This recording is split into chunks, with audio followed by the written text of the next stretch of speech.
kayo pa, are you on for, ang tawag dito, divorce, abortion?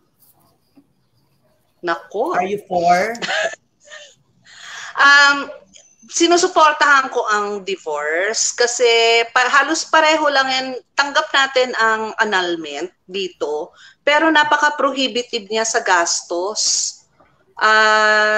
So, kung tanggap natin ang annulment, bakit hindi natin tatanggapin ang divorce? Tapos, naniniwala ako sa karapatan ng babae na mag-decide kung ayaw niyang magkaanak. At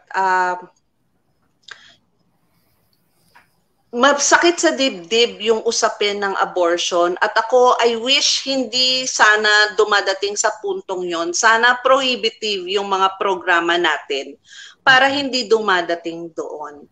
And I feel so strongly about teenage pregnancy issues. Kasi yung mga bata dapat ini-enjoy pa nila yung buhay nila. Hindi pa ready yung katawan nila. Tapos yung impact nun sa buhay ng magiging anak. I mean, hindi pa sila ready maging parent. Tapos, ang bigat emotionally sa buong pamilya dun sa magulang ng teenage mother, yung teenage mother, pati yung bata.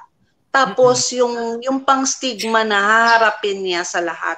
So ako mas prohibitive sana. Sana hindi dapat humantong sa usapin ng abortion.